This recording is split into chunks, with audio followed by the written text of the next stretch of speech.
I'm going to attempt to make my morning brew with my phone strapped to my wrist. So we'll see how this goes. There's my little teapot.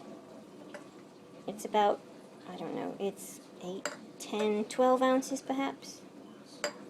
I get a big mug out of it. This is my mum's mug and tea and saucer. She had been using this, wow, for at least 10 years, and now I brought it back with me. It's Limoges, of all things. I thought it was Wedgwood, but it's Limoges. I didn't even know they made stuff like that you could actually use in your kitchen. It's very tough. Alright, so here we go. Tea bag. This is red rose tea. We used to buy it, when we lived in the UK, we used to buy it in Canada. It was a novelty.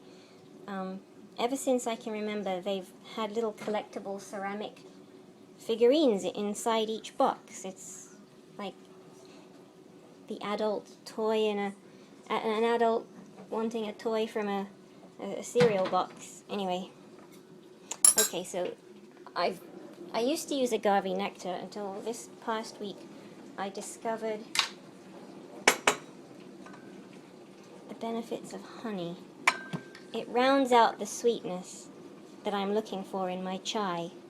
So there's my creamed honey. It doesn't have to be creamed honey. This is the first time I've ever bought creamed honey, so it's quite a bit harder to melt. Alright. Now, white pepper, ground white pepper, fresh spoon. I put in, let's see, about this much.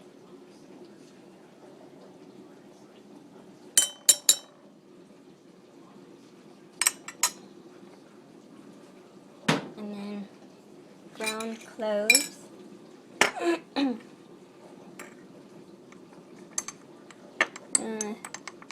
Eyeballing about this much, probably slightly less than the white pepper, because the clove would make it bitter if you have too much.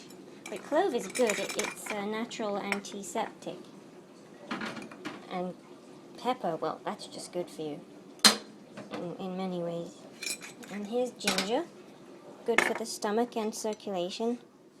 Put in about, come on, kind of hard to do this like this. About as much as the white pepper, I guess. And cardamom.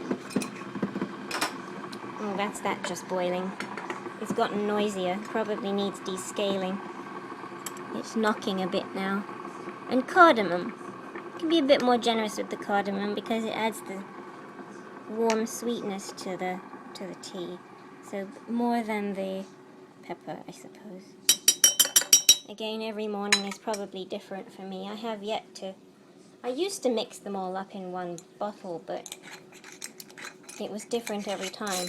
It's a little more consistent this way because I can see what I'm doing.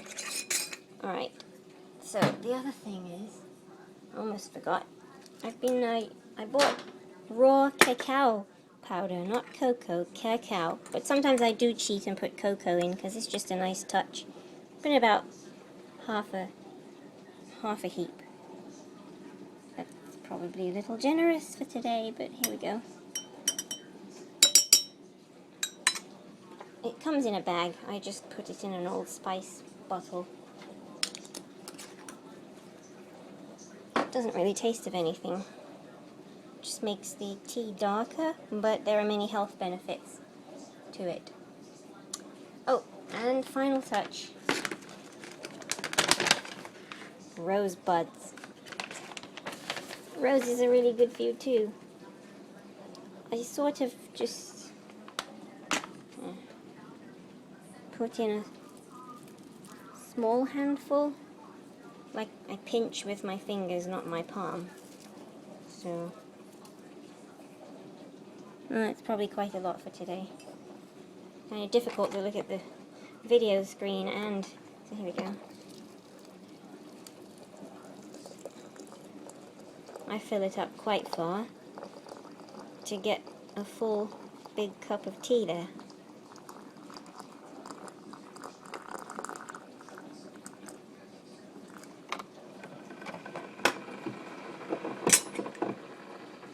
Stir it up. Get all the rosebuds wet. Mix up the chocolate and the spices, the cacao I mean, and cover it. Where's the cover? Oh.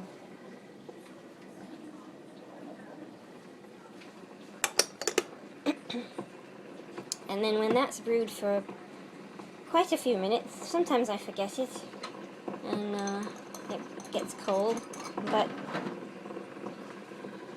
I pour it in here with my tea strainer, and as much as I can get out, and then I add milk. The milk, I always have my tea with milk, my black tea. Oh, I forgot to mention, the red rose tea is not roses. The red rose tea that we used to get in Canada is actually black tea.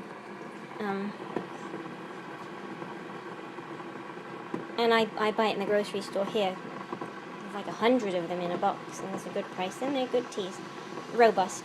So anyway, I always add milk to my tea, and you can kind of put a little extra in chai tea, because in India they actually mix half milk and half water and boil the spices up together in a pot. So I don't make mine that milky. It's delicious that way though. But I make it milkier than my normal cup of tea to take the bitter edge off the spices. Well, that was a bit longer than I'd expected it would be. So I'll make a condensed version with just the ingredients, if this is confusing. Okay, see you in a bit.